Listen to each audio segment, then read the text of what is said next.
Even with Chamber being so meta right now, Killjoy is still one of the best agents in Valorant. I will be showing you what I learnt with Killjoy and how you can play her too. This video is split up into sections if you're looking for just one thing. At the end of the video, I'll be giving you my overall thoughts on Killjoy and if you should pick her or if you shouldn't pick her. Enjoy the rest of the video. First, I'll be starting with Killjoy's strong points, starting with her ability to gain and maintain map control. Her nade and ult are easy ways of clearing out angles to get map control, and her turret and alarm bot are easy ways of keeping it. For example, on Ascent, if you plant the spike on A, you can always keep your turret watching main and put your alarm bot on tree. This gives you control on site and either forces him to push through heaven, or to push through your utility. Her utility is just amazing at stopping lurkers from flanking.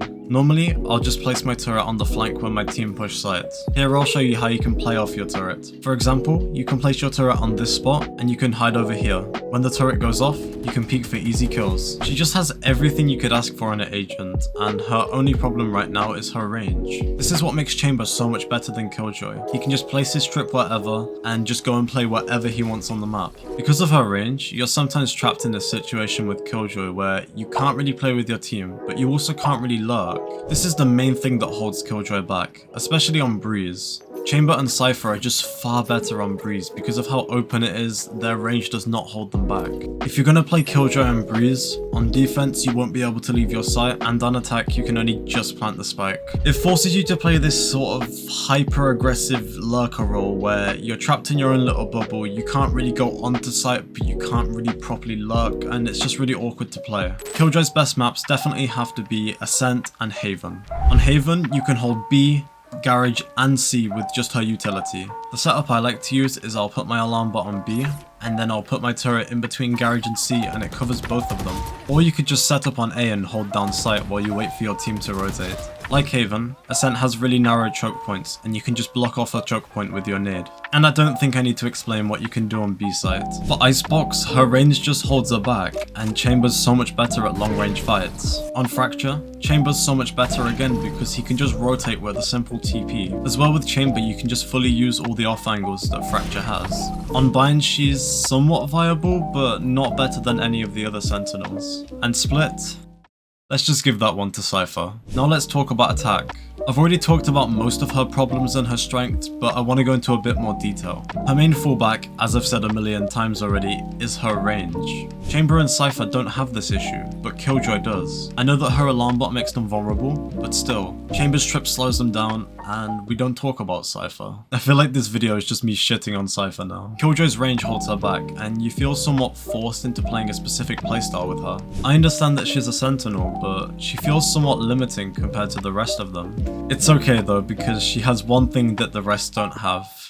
Lineups. This is the one thing that Killjoy has better than any other Sentinel. On attack you can win some easy rounds with them.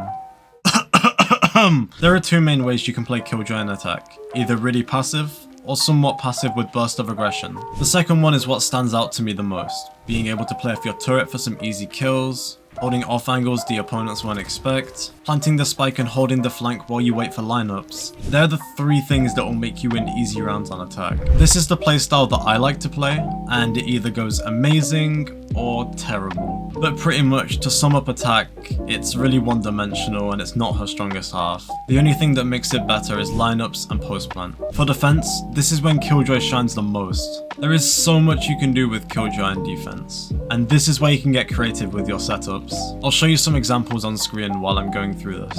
There are two types of setups, aggressive and defensive. Aggressive setups are used to gain early information, but your util will most likely break, and defensive setups are used to hold them off while they push the site. There are so many possibilities and they're all equally as useful. Just make sure to get creative with it and don't use the same setup every round. Defense with Killjoy is all about buying time for your team to rotate. If you're holding off the other team, you're doing a good job. A very niche thing you can do with Killjoy is turret boosting. Basically, you use your turret and a wall to sort of sandwich yourself in the middle so you can jump onto higher platforms. Overall, Killjoy is an amazing agent. Her kit has the potential to carry games, and the only thing that holds her back is her range. She is definitely an agent you should main, and you can definitely carry with her. It is difficult to play with her on some maps, but it's something that you will get used to.